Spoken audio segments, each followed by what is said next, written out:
ये वीडियो दुनिया के सबसे विवादित साइकोलॉजिकल और साइंटिफिक एक्सपेरिमेंट्स पर है, जो कि आपको इतना डिस्टर्ब कर देगी जिसकी आप कल्पना भी नहीं कर सकते। जैसे कि स्टैनफोर्ड एक्सपेरिमेंट और रशियन स्लीप एक्सपेरिमेंट और यूनिट 731 जैसे एक्सपेरिमेंट की। इन एक्सपेरिमेंट्स ने मानव व्यवहार और सहनशीलता के सीमाओं को परखने का प्रयास किया है। स्टैनफोर्ड एक्सपेरिमेंट ने दिखाया है कि पावर मिलने पर कैसे व्यक्ति दूसरों पर अत्याचारी हो सकता है। रशियन स्लीप एक्सपेरिमेंट में नींद के बिहेवियर को समझने की कोशिश की गई थी और उनका रिजल्ट सुन के आप शॉक हो जाओगे। The Stanford prison experiment. ये एक्सपेरिमेंट साल 1971 में हुआ था। ये एक्सपेरिमेंट लगभग 2 हफ्तों तक चलने वाला था, लेकिन इसे सिर्फ 6 दिनों में ही बंद कर दिया गया due to mistreatment and brutality.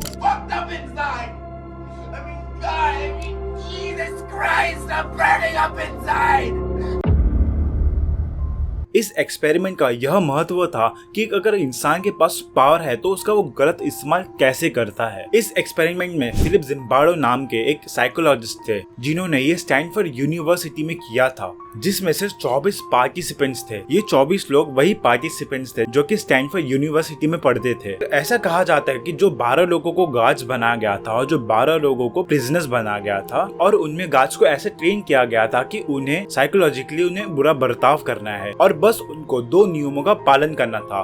No physical abuse, no solitary confinement more than 1 hour. और डे 3 पर एक प्रिजनर को फिजिकली अब्यूज किया जाता है। वो स्लीप डिप्राइव्ड थे और उन्हें ऐसे फिजिकल एक्टिविटीज करा रहे थे जिसकी वजह से वो थक गए। तो प्रिजनर 8612 जोर जोर से चिल्लाने लग गया और रोने लग गया। उसको वहाँ से बाहर निकाल दिया गया ताकि उसको कोई मानसिक बीमारी ना हो और वो खुद को नुकसान ना पहुंचाए। और अगले 2 दिनों बाद और 2 लोगों को बाहर निकालना पड़ा क्योंकि इन्होंने खाना खाने से ही मना कर दिया था। पता नहीं अंदर उनके साथ मेंटली क्या हो रहा था। जैसे हमने पहले ही बताया था कि ये एक्सपेरिमेंट 2 हफ्तों तक चलने वाला था, लेकिन इस एक्सपेरिमेंट को 6 दिनों में ही बंद करना पड़ा क्योंकि 3 दिनों में गार्ड्स अब्यूजिव हो गए और प्रिजनर्स ने सेल्फ हार्म जैसे मेजर्स लेने लग गए, जो कि सिम्टम्स थे स्ट्रेस और एंजाइटी के। इस एक्सपेरिमेंट का ये मकसद था ये जानना कि जेल में रहकर आपके मेंटल हेल्थ पे क्या असर होता है, और फिर इसे 6 दिनों बाद ही बंद कर दिया। ये मैंने जब मैंने इसके बारे में रिसर्च किया तो मैं शॉक हो गया था कि भाई ऐसा भी एक्सपेरिमेंट होता था स्टूडेंट्स के साथ। स्टूडेंट्स ऐसे चीजों में पार्टिसिपेट भी करते थे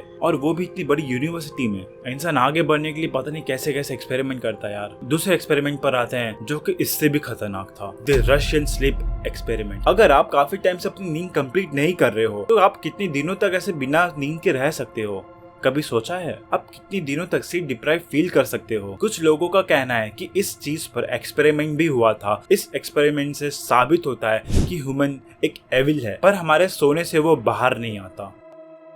ये एक्सपेरिमेंट किया गया था सोवियत यूनियन रशिया के द्वारा 1940s के अराउंड। उस टाइम वॉर के 5 कैदी को एक रूम में कैद कर दिया और इस चेम्बर में गैस भरी थी जो कि इंसानों को सोने नहीं देता। ये एक्सपेरिमेंट इसलिए किया गया था क्योंकि वो एक वॉर के ट्रूप्स थे और उन्हें वॉर के वक्त नींद ना आए। During the second world war Germans के पास एक सब्सटेंस था जो कि उनको जगाए रखता था। ब्रिटिशर्स और अमेरिकन ने भी अपने ट्रूप्स को मिलता जुलता ड्रग्स दिया था। उन 5 कैदियों के लिए पहले कुछ दिन तो उनके लिए नॉर्मल थे, लेकिन 9 दिन बाद असली राक्षस बाहर आता है। एक कैदी अपना गला फाड़ फाड़ के अपने वोकल कॉर्ड को भी फाड़ देता है और उसके कुछ दिनों बाद बाकी के कैदी अपने खुद का हाथ का फ्लैश भी खा रहे थे। 15 दिन के अंदर अंदर वो साइंटिस्टों को अंदर कुछ दिख नहीं रहा था और कुछ टाइम पता चला कि उनमें से एक आदमी की मौत हो गई है और बाकी के चारों को बहुत ही ज्यादा गहरी चोटें लगी थी क्योंकि वो अपना खुद का फ्लैश खा रहे थे। आखिर में जब एक टेस्ट सब्जेक्ट जिंदा था तो उससे पूछा गया कि एक्चुअली अंदर हुआ क्या था, और उसने एक ऐसी चीज बताई जिसकी वजह से वहाँ पे सब शॉक हो गए। उस सब्जेक्ट ने कहा कि उसे वापस अंदर जाना है। वो उस गैस के बिना रह नहीं पा रहा था, वो तड़प रहा था बाहर रहते रहते। उसको अंदर मजा आने लग गया था। अब बहुत लोग कहते हैं कि ये एक्सपेरिमेंट सच है और नहीं भी, बट यू नेवर नो। आगे बढ़ते हैं तीसरे एक्सपेरिमेंट की तरफ। वर्ल्ड वॉर 2 ने लाखों लोगों को तबाह कर दिया था और उसमें से इंपीरियल जापानी लोगों ने चाइनीजों पर बहुत ही ज्यादा बुरा बर्ताव किया था और उसमें से एक एक्सपेरिमेंट किया था जिसका नाम था 731। इस एक्सपेरिमेंट का ये मकसद था कि इंसान का सर्वाइवल चांस कितना हो सकता है, इंसान बिना एनेस्थीसिया के कैसे जिंदा रह सकता है, कितने टाइम तक जिंदा रह सकता है। सारे के सारे ह्यूमन एक्सपेरिमेंट उन पे किए जा रहे थे और उसी में से यूनिट था 731। यूनिट 731 में सभी बच्चों और प्रेग्नेंट औरतों को बंदी बना के रखा था और उन पे कई अलग अलग एक्सपेरिमेंट किए गए थे। जैसे कि पहला था फ्रॉस्ट बाइट। योशिमुरा हसाटो एक साइकोलॉजिस्ट थे जिसने की असाइन किया था और उन्होंने एक स्पेशल इंटरेस्ट लिया था हाइपोथर्मिया पे। हिसाटो ने अपने टेस्ट सब्जेक्ट में जो कैदी थे उनके लिम्स को टब में डुबा रखा था और ये टब बर्फ से भरा था और उनके लिम्स टब में इतने देर तक रखना था जब तक उनके लिम्स एकदम सॉलिड ना बन जाए और एक फॉर्मर आइस कोटिंग बने स्किन के ऊपर। ऐसा कहा जाता है कि एक विटनेस ने ये कहा था कि उनके लिम्स को इतना सॉलिड बना दिया जाता था कि उनमें ऐसी आवाज ना आ जाए जब तक मैं किसी डंडे को वुड पे नहीं मारते वैसी आवाज ना आ जाए तब तक उसे उतना सॉलिड बना दिया जाता था। हिसाटो ने फिर बाकी अलग अलग चीजें ट्राई करी जैसे कि उनके लिम्स के टेम्परेचर को वापस फट से नॉर्मल करना, कभी कभार उनके लिम्स को उबालते हुए पानी में डाल देता था या फिर आग के पास लेके जाता था और इसके बाद कई बार उस पार्ट को वो ओवरनाइट छोड़ देता था ये देखने के लिए कि उनके खुद के ब्लड को कितना टाइम लगेगा नॉर्मल होने के लिए। और उसी यूनिट में एक और एक्सपेरिमेंट करते थे जिसका नाम था विवी सेक्शन। यूनिट 731 स्टार्ट हुआ था एक रिसर्च यूनिट की तरह। एक एलिमेंट था, वो यूनिट का नाम था मरुटा नाम का, जो कि ये रिसर्च को मेडिकल एथिक्स के थोड़ा आगे ले गया। हजारों फार्मर्स और स्पेशली चाइनीज प्रिजनर्स पे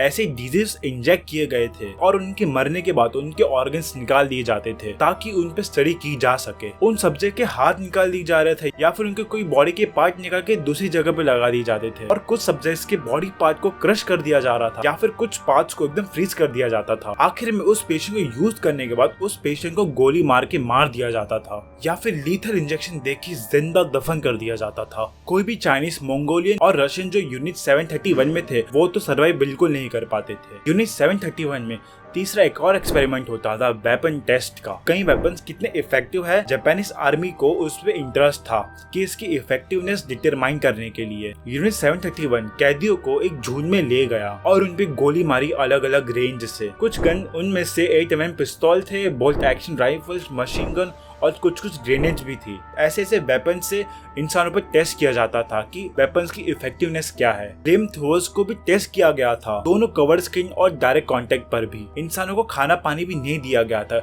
ये देखने के लिए कि इंसान खाना पानी के बिना कितनी देर तक रह सकता है। और दोस्तों यूनिट 731 में ना जाने कितने एक्सपेरिमेंट हुए हैं जिसके बारे में आगे मुझे बात करने का मन भी नहीं कर रहा। ये वीडियो हम यहीं पे खत्म करते हैं भाई, इसके आगे मैं नहीं झेल सकता। धन्यवाद आपका इस वीडियो देखने के लिए। अगर आपको ये वीडियो पसंद आई हो तो कृपया करके इस चैनल को सब्सक्राइब जरूर करना यार। हम 1K के बहुत ही ज्यादा क्लोज है तो फट से सब्सक्राइब कर दो, लाइक शेयर जरूर करना दोस्तों में। देखती रहिए फन की बात को। मिलते हैं नेक्स्ट वीडियो में। जय हिंद।